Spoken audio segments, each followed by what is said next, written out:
नमस्कार और स्वागत है। तो आज हम डीप लर्निंग के पर्दे के पीछे के उस इंजन रूम में जा रहे हैं जहां असली काम होता है। हम बड़े बड़े मॉडल्स की बात नहीं करेंगे, बल्कि इस प्रोसेस की बात करेंगे जो उन्हें सीखना सिखाती है। बिल्कुल, हम बात करें ऑप्टिमाइजेशन की।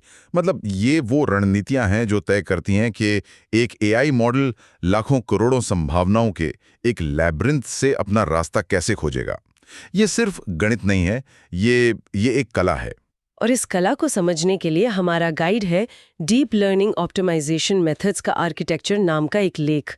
तो आज हमारा मिशन सिर्फ ये जानना नहीं है कि कौन कौन सी तकनीकें हैं, बल्कि ये समझना है कि उनके पीछे की सोच कैसे कैसे इवॉल्व हुई।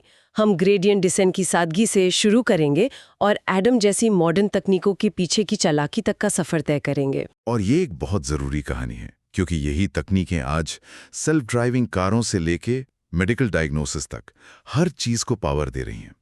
इन्हें एक ऐसे इंजन की तरह सोचिए जो मॉडल को सही दिशा में ले जाता है, और हम आज उस इंजन के हर पुर्जे को खोलकर देखने वाले हैं। तो चलिए शुरू करते हैं। हम सब जानते हैं कि इस पूरे खेल का नाम है लॉस फंक्शन को कम करना, मतलब मॉडल की गलतियों को कम से कम करना। और इसका सबसे बेसिक टूल है ग्रेडियंट डिसेंट। वो जो कहानी हम सबने सुनी है, आंखों पर पट्टी बांधकर पहाड़ी से नीचे उतरने वाली। लेकिन असल दुनिया में ये वैनिला ग्रेडियंट डिसेंट अक्सर बहुत धीमा और बोझिल हो सकता है ना? हाँ बिल्कुल, ये नींव तो है, पर एक कच्ची नींव है। असल में इसके मुख्य रूप से 3 फ्लेवर हैं, और ये इस बात पर निर्भर करते हैं कि हम एक बार में कितना डेटा देखते हैं। पहला है बैच ग्रेडियंट डिसेंट। ये पूरी पहाड़ी का नक्शा एक साथ देखता है। अच्छा। तो ये बहुत सटीक तो है, पर अगर पहाड़ी बहुत बड़ी हो, मतलब डेटा सेट बहुत बड़ा हो, तो ये बेहद धीमा हो जाता है। मतलब ये हर एक कदम उठाने से पहले घंटों तक सोचेगा। सही पकड़ा, बिल्कुल। और दूसरी तरफ है स्टोकास्टिक ग्रेडियंट डिसेंट या SGD। ये सिर्फ अपने ठीक अगले कदम को देखता है। तो ये बहुत तेज है, लेकिन हाँ, थोड़ा भटकावा चल सकता है, जैसे कोई नशे में चल रहा हो। और फिर आता है बीच का रास्ता, मिनी बैच ग्रेडियंट डिसेंट, जो आज सबसे पॉपुलर है।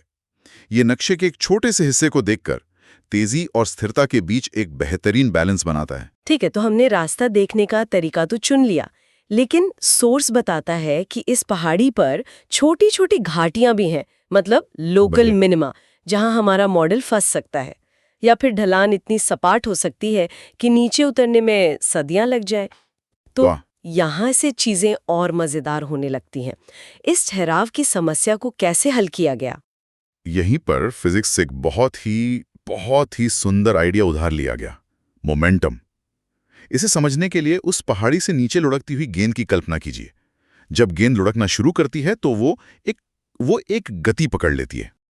इस गति या मोमेंटम के कारण वो रास्ते में आने वाले छोटे मोटे गड्ढों या उभारों पर रुकती नहीं, बल्कि उन्हें पार कर जाती है। अच्छा, तो मतलब ये लोकल मिनिमा में फंसेगा नहीं, और जो सपाट सतहें हैं उन्हें भी तेजी से पार कर लेगा। ये तो एक बहुत ही इंट्यूटिव सा हैक लगता है ना? बिल्कुल। तकनीकी रूप से देखें तो मोमेंटम पिछले अपडेट का एक छोटा सा हिस्सा मौजूदा अपडेट में जोड़ देता है। इससे अगर हम लगातार एक ही दिशा में बढ़ रहे हैं तो हमारी रफ्तार तेज हो जाती है।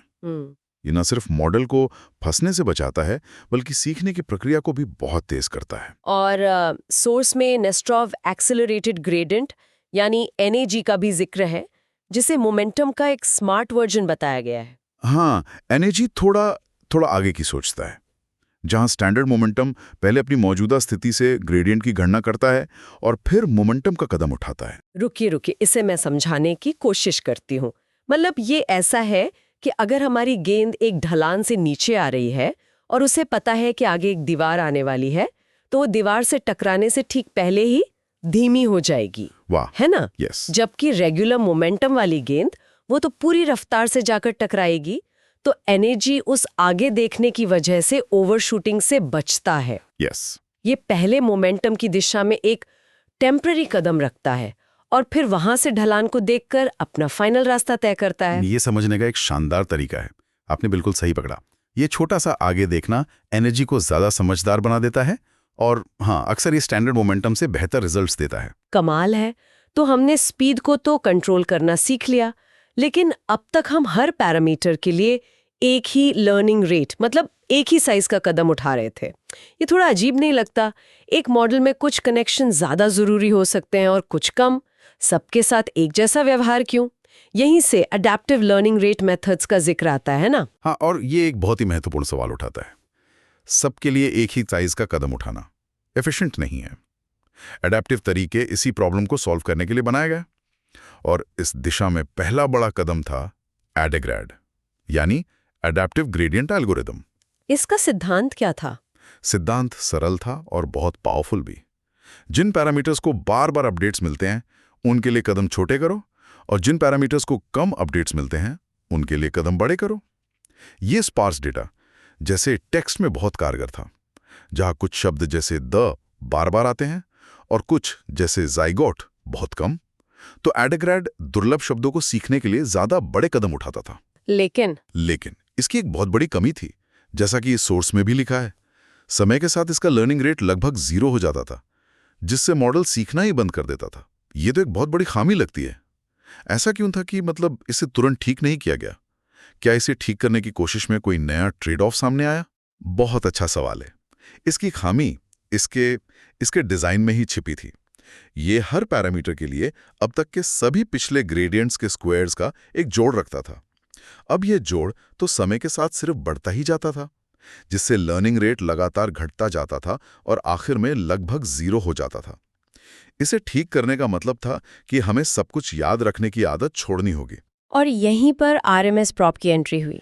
एकदम सही। आरएमएस प्रॉप ने एक बहुत ही चालाक समाधान दिया। उसने कहा, चलो सब कुछ याद रखने के बजाय सिर्फ हाल की कुछ यादों पर ध्यान देते हैं। ये ग्रेडियंट्स के स्क्वायर्स का एक मूविंग एवरेज रखता है, जिसमें एक डीके फैक्टर भी होता है। इसका मतलब है कि ये बहुत पुराने ग्रेडियंट्स को भूल जाता है। इससे लर्निंग रेट पूरी तरह से 0 नहीं होता और मॉडल सीखना जारी रख सकता है। और फिर आता है वो ऑप्टिमाइजर जिसे आज लगभग हर कोई जानता है, एडम, यानी अडैप्टिव मोमेंट एस्टिमेशन। सोर्स में इसे सबसे पॉपुलर तरीकों में से एक बताया गया है। इसमें ऐसा क्या खास था? सोचिए, अब तक की सबसे बड़ी दुविधा क्या थी? क्या हमें रफ्तार यानी मोमेंटम चाहिए या स्मार्ट एडेप्टिव स्टेप्स यानी आरएमएस प्रॉप? एडम का जीनियस ये कहना था, दोनों क्यों नहीं? अच्छा, ये मोमेंटम का इस्तेमाल करके लंबी सीधी सड़कों पर तेजी से चलता है और आरएमएस प्रॉप की तरह हर मोड़ पर अपने कदमों का आकार समझदारी से एडजस्ट भी करता है। तो ये दोनों दुनियाओं के फायदे एक साथ ले आया। मतलब ये सिर्फ एक और ऑप्टिमाइजर नहीं था, ये एक गेम चेंजर बना। बिल्कुल। ये हर पैरामीटर के लिए एक कस्टमाइज्ड लर्निंग रेट देता है, कन्वर्जेंस बहुत तेज होता है और इसे लागू करना भी बहुत एफिशिएंट है। इन्हीं सब कारणों से आज ज्यादातर डीप लर्निंग प्रोजेक्ट्स के लिए एडम एक डिफॉल्ट और बहुत ही भरोसेमंद ऑप्शन बन गया है। भूल जाने चाहिए। पर मैंने तो सुना है कि कुछ रिसर्च पेपर्स में और कई प्रैक्टिशनर्स के बीच ये बहस होती है कि एक बहुत अच्छी तरह से ट्यून किया गया एसजीडी प्लस मोमेंटम आखिर में एडम से बेहतर जनरलाइज कर सकता है। क्या इसमें कोई सच्चाई है? ये एक बहुत गहरी और महत्वपूर्ण बहस है। एडम के बहुत तेज होने का एक साइड इफेक्ट हो सकता है, क्योंकि ये बहुत जल्दी और आत्मविश्वास से सबसे करीबी घाटी यानी मिनिमा में उतर जाता है। वो घाटी कभी कभी बहुत संकरी और तीखी शार्प मिनिमा हो सकती है। ऐसे शार्प मिनिमा में ट्रेंड किया गया मॉडल नए अनदेखे डेटा पर अच्छा परफॉर्म नहीं कर पाता, मतलब वो ठीक से जनरलाइज नहीं करता।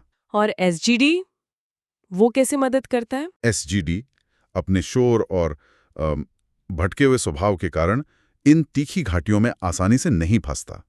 वो थोड़ा इधर उधर भटकता है और इस प्रक्रिया में अक्सर एक चौड़ी और सपाट घाटी यानी फ्लैट मिनिमा खोज लेता है। और माना जाता है कि फ्लैट मिनिमा में ट्रेन किए गए मॉडल्स ज्यादा मजबूत होते हैं और बेहतर जनरलाइज करते हैं। तो हाँ, ये सच है कि कुछ बहुत ही क्रिटिकल कामों के लिए एक्सपर्ट्स आज भी घंटों और हफ्तों लगाकर एसजीडी प्लस मोमेंटम को हाथ से ट्यून करते हैं ताकि उन्हें बेस्ट रिजल्ट्स मिल सकें।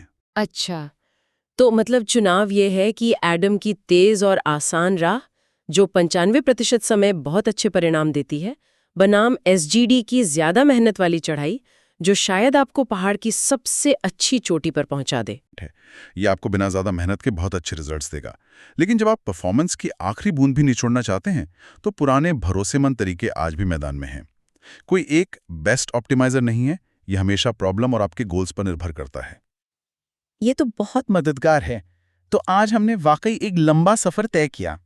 हमने देखा कि कैसे एक सरल पहाड़ी से नीचे उतरने की विधि से शुरुआत हुई, फिर जब हम फंसने लगे तो हमने मोमेंटम से उसे गति दी। फिर हमने महसूस किया कि हर कदम एक बराबर नहीं होना चाहिए और एडम जैसे स्मार्ट, खुद को एडजस्ट करने वाले ऑप्टिमाइजर बनाए। और अंत में हमने ये भी समझा कि कभी-कभी सबसे स्मार्ट टूल हमेशा सबसे अच्छा जवाब नहीं होता। बिल्कुल, और ये समझना ज़रूरी है कि ये ऑप्टिमाइजेशन तकनीकें सच कहूँ तो आर्टिफिशियल इंटेलिजेंस की दुनिया के गुमनाम हीरो हैं। हम अक्सर बड़े बड़े मॉडल्स और उनके आर्किटेक्चर की बात करते हैं, लेकिन असल में यही ऑप्टिमाइजेशन तकनीकें वो इंजन है जो सीखने की पूरी प्रक्रिया को संभव बनाती हैं। हाँ, और ये हर डीप लर्निंग प्रैक्टिशनर का दुस्वप्न है। हफ्तों तक एक मॉडल को ट्रेन करना और बाद में महसूस करना कि लर्निंग रेट इतना कम था कि मॉडल ने मुश्किल से कुछ सीखा ही नहीं। ये बहुत निराशाजनक हो सकता है। ये तकनीकें हमें उस निराशा से बचाती हैं। और जैसे जैसे ये फील्ड विकसित हो रहा है, हम और भी नई और बेहतर रणनीतियां देखेंगे। ये एल्गोरिथम्स लगातार इवॉल्व हो रहे हैं क्योंकि हमारे मॉडल्स की कॉम्प्लेक्सिटी बढ़ रही है, और ये नई रणनीतियां एआई की क्षमताओं को और भी आगे ले जाएंगी। तो जाते जाते सुनने वालों के लिए एक विचार छोड़ जाते हैं। आज हमने जिन भी तरीकों की बात की वे सब ग्रेडियंट यानी ढलान पर निर्भर करते हैं। लेकिन जैसे जैसे मॉडल और भी बड़े और जटिल होते जाते हैं, क्या हमें पूरी तरह से नए प्रकार के ऑप्टिमाइजेशन की ज़रूरत होगी जो शायद ग्रेडियंट पर आधारित ही ना हो? भविष्य का ऑप्टिमाइजर कैसा दिखेगा?